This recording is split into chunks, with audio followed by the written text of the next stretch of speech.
शेतकऱ्यांना आम्ही मोफत वीज देऊ शकू। त्यामुळे आम्ही तयार केलेली योजना ही अशी योजना आहे की जी जन्मभर सस्टेन करता येईल। याच्याकरता राज्य सरकारकडनं पुढच्या 4 वर्षात 1 पैसा देखील आम्हाला द्यावा लागणार नाही।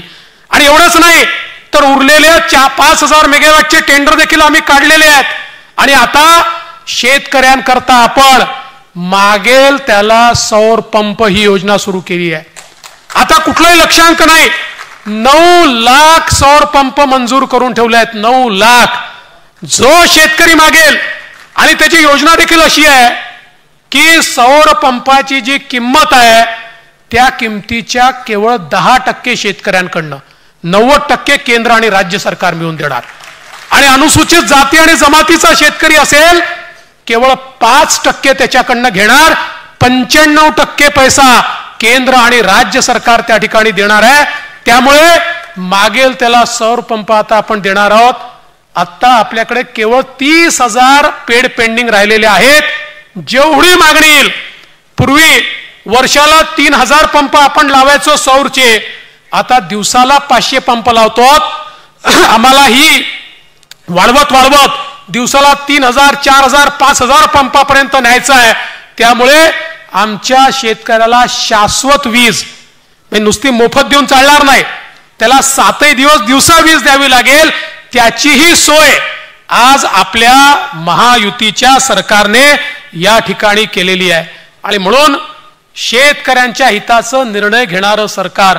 आपल्याला माहिती आहे दरवर्षी फ्लश सीझन येतो, फ्लश सीझन आला की दुधाचे भाव पडतात। ते भाव पडले,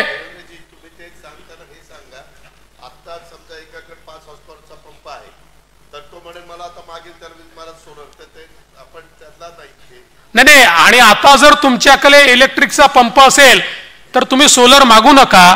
याचं कारण त्या पंपाच्या विजेचं बिल तर तुम्हाला द्यायचंच नाही आहे, पण त्याला येणारी जी इलेक्ट्रिसिटी आहे तीच आम्ही सोलर मधनं तुम्हाला देतोय। त्यामुळे तुमचा पंप आता कन्वर्ट करण्याची आवश्यकता नाही आहे। ज्याला नवीन पंप हवा असेल त्यांनी मात्र सोलर पंपच आम्हाला मागावा, जेणेकरून आपल्याला हळूहळू सगळे नवीन पंप हे सोलर मध्ये त्या ठिकाणी निश्चितपणे कन्वर्ट करायचे आहेत। हे सगळं होत असताना दुधाच्या संदर्भात आपल्याला माहिती आहे की त्याचे भाव खाली जातात। या सरकारने निर्णय घेतला दुधाला लिटर मागे 5 रुपये अनुदान थेट शेतकऱ्यांना आपण देणार आहोत। आणि त्याच वेळी दुधाची जी भुकटी आहे त्याला देखील 30 रुपयाचं अनुदान हे कन्व्हर्शन करताना, एक्सपोर्ट करता आपण देणार आहोत। म्हणजे दुधाचे भाव देखील कुठल्याही परिस्थितीमध्ये आमच्या शेतकऱ्यांना 30 रुपयाच्या वर 35 रुपयापर्यंत मिळाले पाहिजेत, याची ही सोय आपल्या सरकारने लावली आहे। आणि मी निश्चितपणे सांगतो की आपल्या शेतकऱ्याच्या पाठीशी पूर्ण ताकदीने राज्याचं सरकार उभं आहे।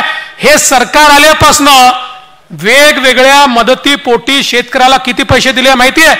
15,000 कोटी रुपये हे शेतकऱ्यांना थेट खात्यामध्ये आपण दिले आहेत। मागच्या उद्धवजींच्या सरकारच्या काळात जी घोषणा झाली होती की जो नियमित कर्ज भरतो त्या शेतकऱ्याला 50 जो प्रोत्साहनपर 50,000 रुपये त्या ठिकाणी देण्याचा निर्णय होता, तोही निर्णय या सरकारने अंमलात आणला आणि जवळपास 15 लाख शेतकऱ्यांना हे प्रोत्साहनपर रुपये त्यांच्या खात्यामध्ये देण्याचं काम या ठिकाणी आपल्या सरकारने केलं।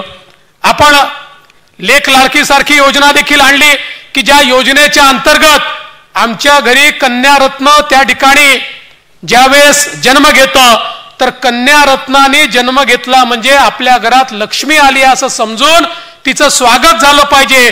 म्हणून या कन्या रत्नाला त्या ठिकाणी जन्माला आल्यानंतर 5,000 रुपये, त्यानंतर पहिल्या वर्गात गेली तर 5,000 रुपये, 7व्या वर्गात गेली तर 7,000 रुपये, 11व्या वर्गात गेली तर 7,000 रुपये, असं करत ती 18 वर्षाची होईल तेव्हा 1 लाख रुपये या मुलीला त्या ठिकाणी मिळतील। ही देखील योजना आज आपण आणलेली आहे। खरं म्हणजे मी याकरता या सगळ्या गोष्टी सांगतोय, आपल्या सरकारने सिंचनाच्या क्षेत्रामध्ये देखील अतिशय चांगलं काम केलंय।